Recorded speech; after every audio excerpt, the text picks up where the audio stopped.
Hello students, welcome back to commerce club. और ध्यान रखिएगा, हम लोग अब शुरू करने वाले हैं अपना क्लास 12th का एक नया बैच, जहां पे अब 11th वाले जंप कर चुके हैं क्लास 12th में।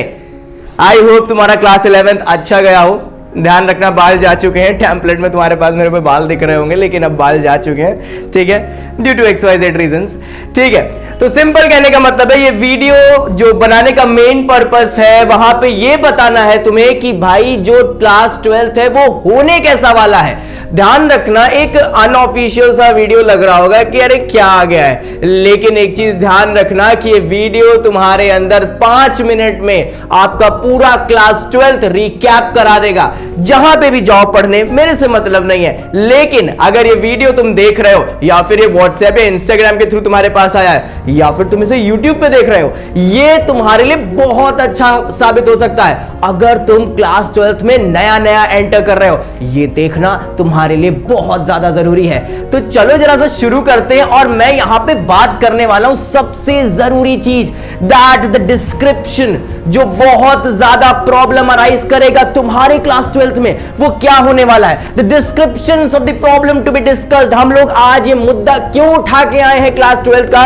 हम लोग क्यों यहां पे इतना एक बहुत बड़ा मुहिम छेड़ने जा रहे हैं पूरे के पूरे सीतापुर में about the class 12th of commerce section. हमारे पास और भी फैकल्टीज आ रही हैं, दैट मींस हम लोग अपना साइंस का सेक्शन भी शुरू करने वाले हैं, लेकिन मैं कॉमर्स का टीचर हूं। Myself Priyansh Dikshit, the founder of commerce club foundations. अब यहां पे मैं बात करने वाला हूं आपकी द प्रॉब्लम्स की। तो यहां पे बात हो रही है mathematics, accountancy, economics, business studies. अब हर चीज, बहुत सारे बच्चे मैथमेटिक्स के होने वाले हैं। उन लोगों से ओवरऑल देखा जाए तो बहुत ही ज्यादा एवरेज या फिर बिलो द एवरेज तुमने स्कोरिंग की है। नहीं मानते तो मान लो, एक्सेप्टेंस बहुत बड़ी की होती है। उसके बाद अगर मैं बात करूं अकाउंटिंग की, वो बैलेंस शीट मैच नहीं हो रहा था। ट्रेडिंग अकाउंट का ग्रॉस प्रॉफिट तो निकल जा रहा था, लेकिन P&L अकाउंट में बहुत ज्यादा दिक्कत हो रही थी। बैलेंस शीट तो छुई ही नहीं। जब पेपर आया तो मैंने इस क्वेश्चन को ही हटा दिया। फाइनल अकाउंट्स की बात कर रहा हूं मैं तुमसे। उसके बाद अगर मैं देखूं तो रेक्टिफिकेशन ऑफ एरर्स में सिंगल साइड एरर तो कभी दिमाग में ही नहीं गए। सस्पेंस अकाउंट कब खुल रहा है, कब सस्पेंस अकाउंट नहीं खुल रहा है, समझ ही नहीं आ रहा था। आगे जब जैसे ही गए 20 क्वेश्चंस के आगे सब मिक्स हो गया। डबल साइडेड भी मिक्स हो गई, सिंगल साइडेड भी मिक्स हो गई। और कुछ बच्चे तो ऐसे हैं जिन लोगों को अभी तक जर्नल एंट्रीज और लेजर ही नहीं आता। बहुत ज्यादा दिक्कत है यार, बहुत ज्यादा दिक्कत है। तुम इसको रिलेट कर पा रहे होगे।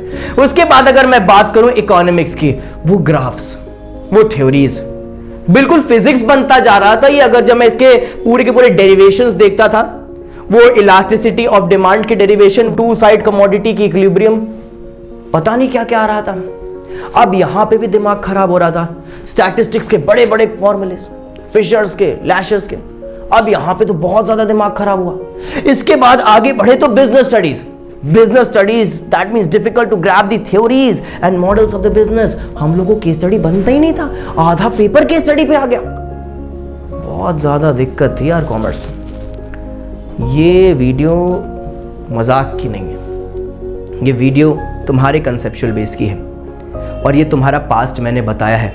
अगर तुम मैथमेटिक्स, अकाउंटिंग, इकोनॉमिक्स या बिजनेस स्टडी से रिलेट कर रहे थे, दैट मीन्स तुम एक कॉमर्स स्टूडेंट हो और तुमने 11th भर सफ़र किया है। अगर मैं आगे बात करूं तुमसे, मैं सीधा गोल्स पे बात करना चाहता हूं। मैं ज़्यादा आड़ी तिरछी बात नहीं करना चाहता, मैं सीधा गोल्स के बारे में बात कर रहा हूं। जो कॉमर्स क्लब गोल्स लेके आया है तुम्हारे लिए, इस बार का जो बैच होने वाला है वो 100% एनर्जी के साथ शुरू होगा। और ध्यान रखना, ये एनर्जी कम नहीं होना चाहिए। मोटिवेशन तो एक नशा है यार। शुरुआत 4 दिन रहेगा, 5वें दिन उतर जाएगा। 4-5 घंटे का होता है। ये कॉन्फिडेंस अगर बिल्डअप नहीं होगा तब तक क्लास 12th नहीं बन सकता। इस चीज का ध्यान रखिएगा। यूनिट टेस्ट सबसे पहले ध्यान रखना। बोर्ड्स मैनेजमेंट, हम तो बोर्ड्स के विद्यार्थी हैं, हमें यूटी से मतलब नहीं, हमें हाफ ईयरली से मतलब नहीं, हमें तो अपने प्री बोर्ड से भी मतलब नहीं है। अब 12वीं में आ जाओ, 11वीं निपट गया, 12वीं में आओ। हमें तो अपने पूरे के पूरे प्री बोर्ड से भी मतलब नहीं है, हमें तो सिर्फ मतलब है अपने बोर्ड से जो आने वाला है। हम तो 0 में 0 लाएंगे, लेकिन 90% ठोक के आएंगे हम अपने बोर्ड्स में। गलत है। अगर आप शुरुआत से कंसेप्चुअली बेस्ड नहीं है तो दिक्कत है आपके साथ। तो यहां पे पे यूनिट टेस्ट मैनेजमेंट बहुत ज्यादा दिक्कत देगा। आपका सबसे पहला गोल होने वाला कॉमर्स क्लब में आके, दैट मींस आपका यूनिट टेस्ट मैनेजमेंट। जो यूनिट टेस्ट होते हैं, जो एसेज होते हैं, जो सीजनल असेसमेंट्स होते हैं, इनको सबसे पहले मैनेज करो। That means UT1, UT2, then half yearly, then UT3, after that pre boards. इनको मैनेज करना बहुत ज्यादा जरूरी है। एडिशनल मैनेजमेंट, एडिशनल क्वेश्चंस जो आते हैं, लाइक आपने डीके गोयल देखी होगी, आपने TS ग्रावर अगर पढ़ी है तो उसमें देखा होगा, आपने ऑल इन वन पढ़ रहे हैं तो उसमें देखा होगा, वो सवाल पढ़ रहे हैं तो उसमें देखा होगा, आपने देखा होगा कि एडिशनल मैनेजमेंट नहीं होता है। हम लोग शुरुआत के इक्का दुक्का तो क्वेश्चन कर लेते हैं, लेकिन एडिशनल क्वेश्चन में कभी जाते ही नहीं, और यही चीज आ जाती है आपकी यूटीज और हाफ ईयरलीज में, दिक्कत देगा। आगे अगर हम बात करें HOTS, that means higher order thinking skills, in questions पे ध्यान देना बहुत ज्यादा जरूरी होता है, क्योंकि यही कंसेप्चुअली बेस पढ़ाता है। आप पढ़ के जाओगे A to Z, आ जाएगा Z to A, दिमाग कंफ्यूज होगा, आता सब कुछ है, लेकिन फिर भी हमने जिस स्ट्रक्चर में पढ़ा है वो स्ट्रक्चर तो देखा ही नहीं गया, वो तो पूछा ही नहीं गया। हमने तो शुरुआत से आखिर तक पढ़ा, वो पूछ ले आखिर से शुरुआत तक, दिक्कत है।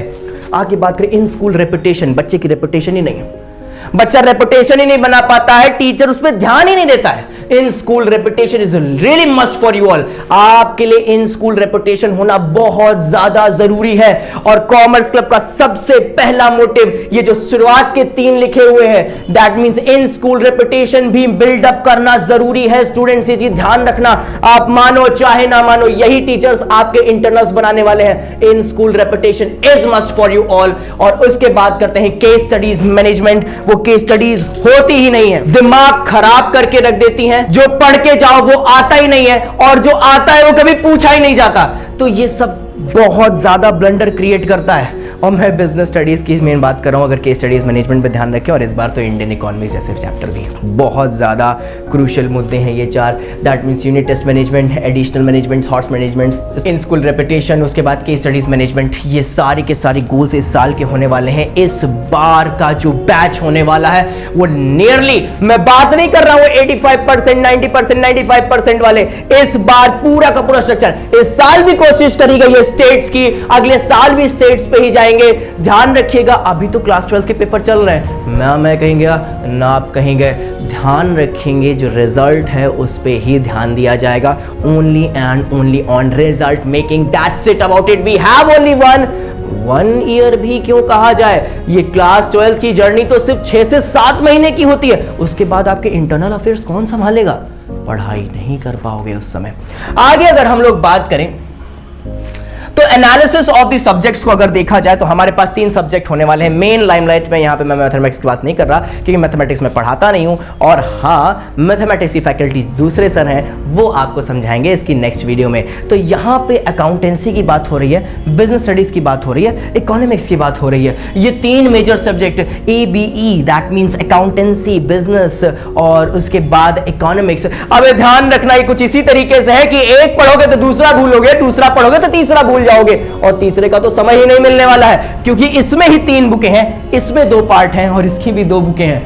क्या बोल रहे हो सर? बिल्कुल सही बोल रहे हैं। अगर क्लास 11 तुम्हारा ये था तो क्लास 12 तुम्हारा ये है। सर आप तो डराने लग गए, डरा नहीं रहे हैं, आगाह कर रहे हैं तुमको, जो आगे आने वाली चुनौतियां मिलने वाली हैं तुमको। आई गेस तुम्हें ये चीज समझ आ गई है कि अकाउंटेंसी, BST और इकोनॉमिक्स, ये जो मेन क्रूशियल रोल प्ले करने वाले हैं, उसमें से सबसे पहले एक को निपटाते हैं। सबसे पहला हमारा अगर अकाउंटिंग देखी जाए तो अकाउंटिंग में अगर हम लोग, मैं तुमको बताऊं तो अकाउंटिंग में क्या है, accounting for the partnership firm पहली बुक होने वाली है। उसके बाद अकाउंटिंग फॉर कंपनीज, और उसके बाद एनालिसिस ऑफ फाइनेंशियल स्टेटमेंट, उसके बाद कैश फ्लो स्टेटमेंट, ठीक है। और इसके बाद सिर्फ यही मेन मुद्दा नहीं बैठता ये भी तो है कि साला बुक कौन सी ली जाए। और हमारा मेमोराइजेशन, एक पढ़ो तो दूसरी भूल गए, दूसरी पढ़ो तो तीसरी आ गई, और तीसरी जैसे करने बैठे तो पिछली 2 भूल गए। ये क्या चल रहा है? अब यहां पे सारे क्लास 12 वाले बच्चों का दिमाग इसी में खराब रहता है। ध्यान रखना इस चीज का कि यहां पे सारे बच्चों का दिमाग इसी चीज में खराब रहता है कि इन तीनों बुकों को मैनेज कैसे किया। सर आपने तो 4 लिख रखे हैं, 1 2 3 4 नहीं है, ये एक बुक है, ये दूसरी है, ये मिला के तीसरी बनती है। तो सर कैश फ्लो स्टेटमेंट को अलग क्यों लिख के रखा है? ये बहुत क्रूशियल सब्जेक्ट है, टॉपिक है, और ये तुम्हारे क्लास 12 के नंबर यहाँ भी कर सकता है या यहाँ भी कर सकता है। एक एक करके बात करेंगे, तभी मैंने कहा था वीडियो पूरा देखना बहुत ज्यादा जरूरी है। अगर ये तुम्हारे पास आई ना, इट्स अ ब्लेसिंग। मैं नहीं कहता तुम ज्वाइन करो कॉमर्स क्लब को, लेकिन देखना जरूरी है।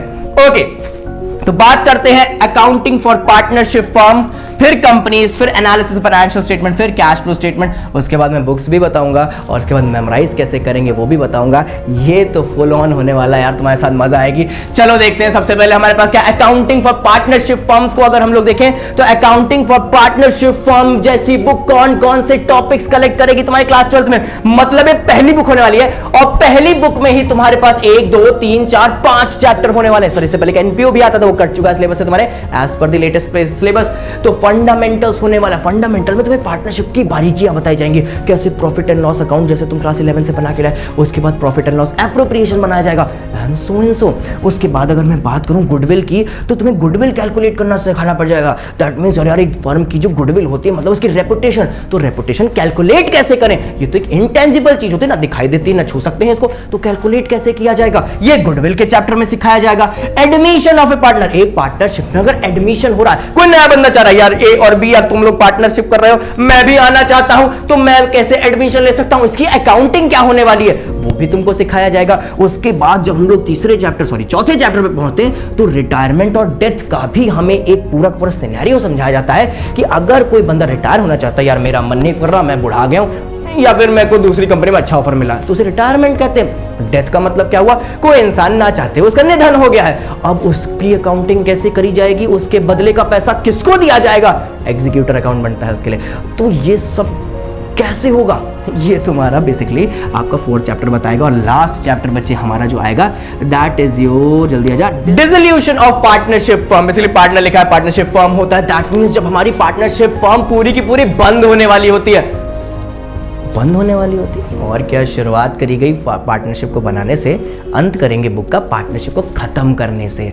तो यहाँ पे ये बुक बहुत ज़्यादा एक्साइटिंग होने वाली है और above than 40 marks in your boards carry करने वाली है। 50% से ज़्यादा वेटेज लेके तुम्हारी बुक रहती है। तो सर सबसे ज़्यादा इंपॉर्टेंट तो यही बुक है, इसी को चाट के चले जाते हैं, हम पास तो हो जाएंगे। अरे पास तो वैसे भी हो जाओगे, लेकिन इस बार का मकसद सिर्फ पास होना नहीं है यार, फर्स्ट क्लास से 11th क्लास पास होते ही तो आए हैं।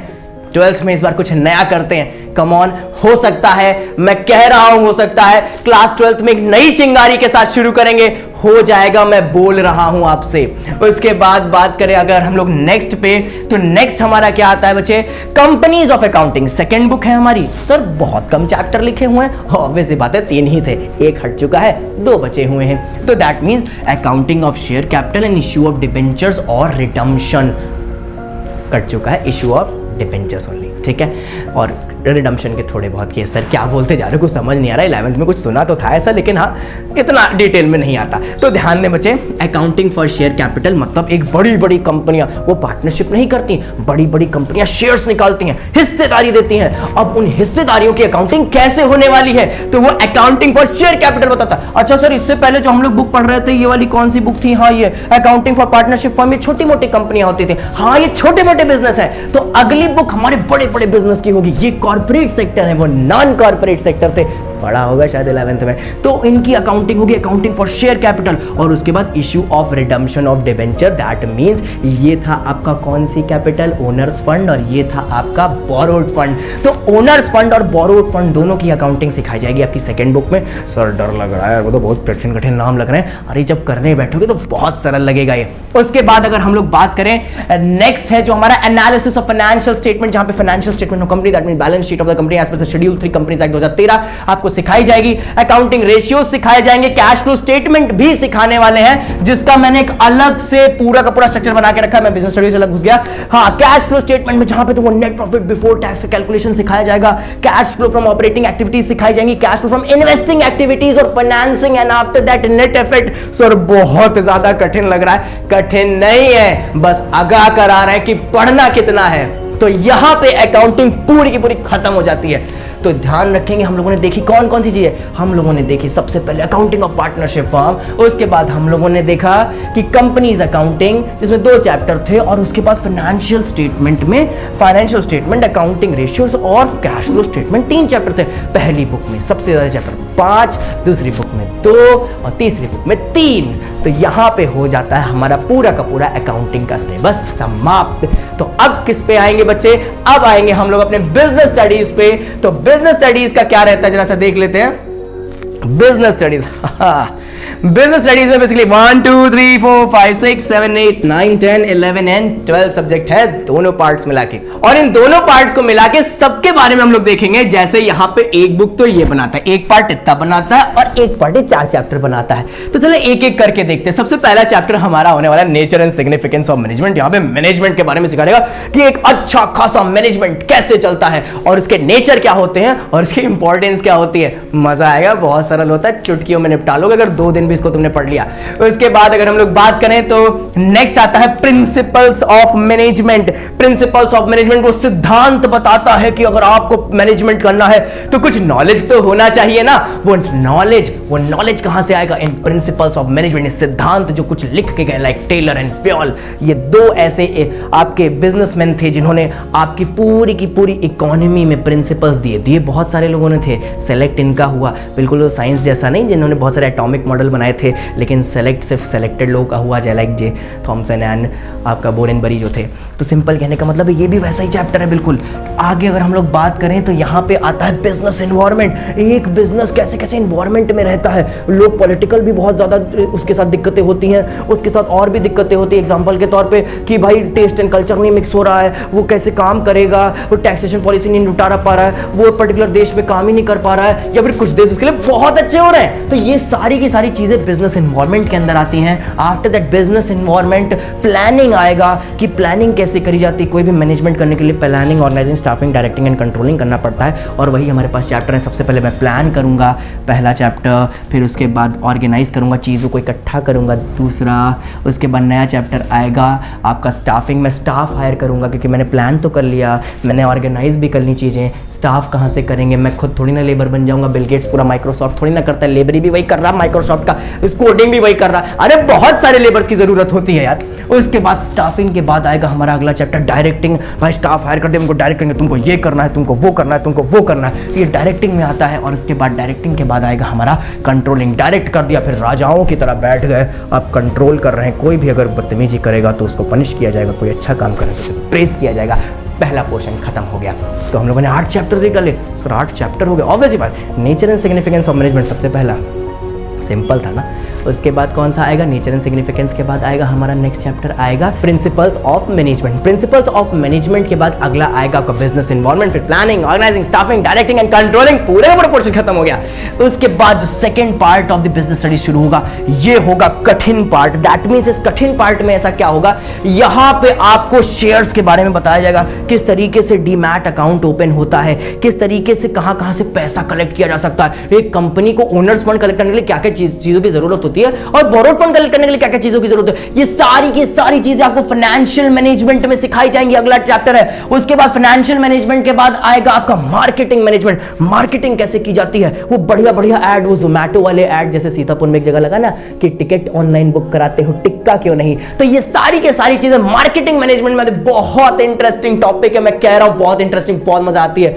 ठीक है। और इसको अगर एनिमेशंस के साथ, अलग अलग स्किल्स के साथ और स्मार्ट क्लासेस के साथ अगर तुम पढ़ोगे तो लिटरली मजा आ जाएगी तुमको। और उसके बाद जो लास्ट चैप्टर हमारे पास आता है कंज्यूमर प्रोटेक्शन। यहां पे भाई पूरे के पूरे कंज्यूमर्स के बारे में, पूरी बुक धंधे पे बात करी गई है। आखिरी चैप्टर कंज्यूमर के बारे में बात कर लेते हैं। तो इस कंज्यूमर प्रोटेक्शन में बताया जाता है कि किस तरीके से कंज्यूमर को प्रोटेक्ट किया जाता है, और विद दी सब माल प्रैक्टिसेस जो हुआ करती हैं उनको प्रोटेक्ट करना भी बहुत ज़्यादा जरूरी है। Social security for that business. तो यहाँ पे बच्चे हमारा पूरा का पूरा बिजनेस स्टडीज़ का टॉपिक खत्म हो जाता है। और इसके बाद लास्ट आता है जो हम लोग को बहुत ज़्यादा दिक्कत दिया था, दैट इज़ योर इकोनॉमिक्स। और इकोनॉमिक्स जैसा जो टॉपिक है ना यार, अकाउंटेंसी जितना रुलाता है उससे कम, बहुत कम ही होगा कि उसका वेटेज कम हो यार, ये भी रुलाता काफ़ी है। तो इकोनॉमिक्स में भी बहुत सारी चीज़ें हैं, जैसे आपके पास इंट्रोडक्टरी टू मैक्रो इकोनॉमिक्स। इस बार आपकी माइक्रो इकोनॉमिक्स नहीं, मैक्रो इकोनॉमिक्स में सीबीएसई के बारे में बता रहा हूँ। आईएससी वालों के लिए अलग वीडियो बनेगी, उसके लिए भी आप तैयार रहिएगा। मैं पूरा का पूरा सिलेबस समझाऊंगा आपको किस तरीके से काम होने वाला है। और आईएससी की फैकल्टीज़ भी इस बार बहुत औसम होने वाली हैं। कॉमर्स क्लब का कल्चर दिन ब दिन बहुत अच्छा होता चला जा रहा है। अगर आपको इंटरेस्ट हो तो कॉमर्स क्लब में बिल्कुल ज्वाइन होइए। हमारे पास लिमिटेड सीट्स हैं, पर स्कूल के हिसाब से 10 सीट्स हैं हमारे पास सिर्फ। ओके, तो बात करते हैं बच्चे इकोनॉमिक्स की। तो इकोनॉमिक्स में इंट्रोडक्शन टू मैक्रो इकोनॉमिक्स है, उसके बाद मनी एंड बैंकिंग है, determination of income and employment है, government budget, balance of payment. उसके बाद इंडियन इकोनॉमिक शुरू हो जाती है, eve of independence, Indian economy, liberalisation, privatisation, globalisation, poverty, human capital formation, rural development, development. बहुत बड़ा है यार, कठिन नहीं है, लेंदी है, जरूरत है आपको शुरुआत से इसको ग्रैब करने की। मैं एक बहुत शॉर्ट ट्रिक बता रहा हूँ, फ्री का कोई भी ज्ञान नहीं देना चाहता, लेकिन फिर भी आपको बता रहा हूँ, अगर शुरुआत से इसको देखते गए ना, ये तुम्हारा स्ट्रॉन्गेस्ट सब्जेक्ट बन जाएगी और तुम्हारे रिजल्ट को यहाँ से यहाँ पहुँचा देगी।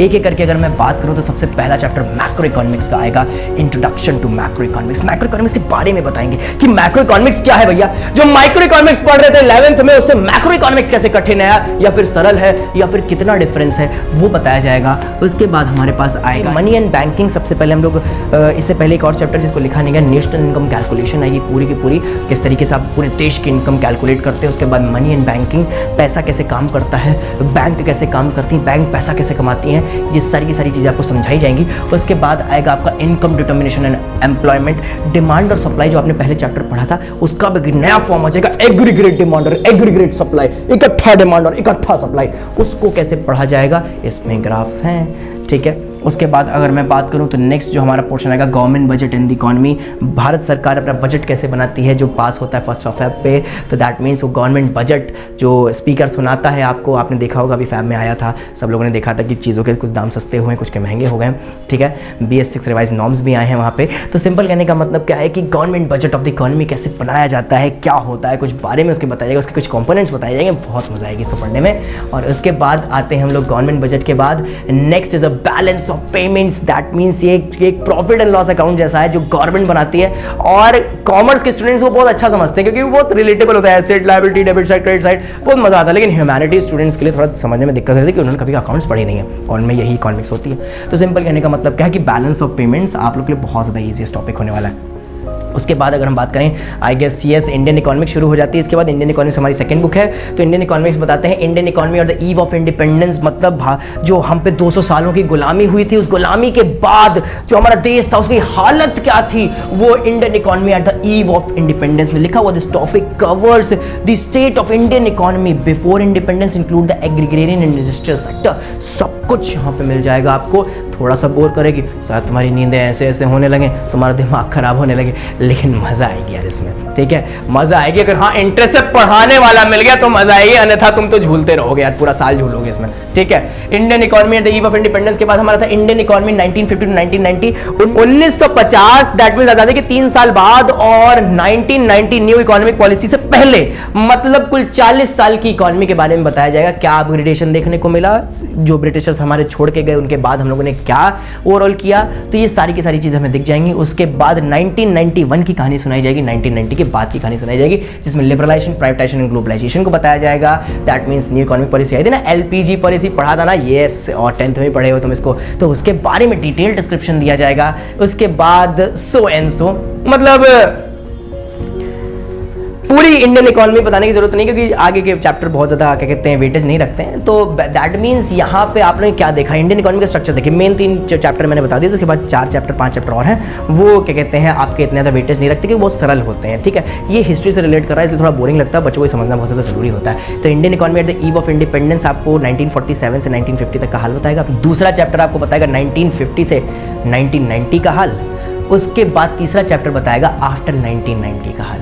तो दैट मीन्स पास्ट और प्रेजेंट फ्यूचर सबके बारे में बात करी जाएगी इंडियन इकोनॉमिक्स में। और मैंने तुम्हें पूरा का पूरा सिलेबस गिनवा दिया है यहाँ पे, नहीं टिप्स पे गिनवा दिया है, और आप चाहें तो एनरोल कर सकते हैं कॉमर्स क्लब में। मेरा बस एक मेन मोटिव है कि मैं ज्यादा से ज्यादा टॉपर सीतापुर से निकालना चाहता हूं। एक ऐसी कम्युनिटी बिल्डअप होनी चाहिए जो बताए कि हमें लखनऊ जाने की जरूरत नहीं है अगर मेरे को स्टेट टॉप करना है, मैं यहीं से स्टेट कर सकता हूं। मेरे पास इतनी कैपेबिलिटी है, मैं सीतापुर में रह के स्टेट कर सकता हूं। We don't need to go Lucknow. मैं लखनऊ जाके मैं यहां का दिक्कत ही है, यहां पे आदमी 12वीं खत्म करते लखनऊ भागता है, लखनऊ में 3 साल का टूर लेके फिर सीतापुर आ जाता है, बेरोजगारी में, अनएम्प्लॉयमेंट में एक लेवल और ऊपर। क्या कर रहे हैं, क्या कर रहे हैं? We have resources, we are capable, हमारे पास कैपेबिलिटीज है, हमें जाने का जरूरत नहीं है, उनको आने का जरूरत है।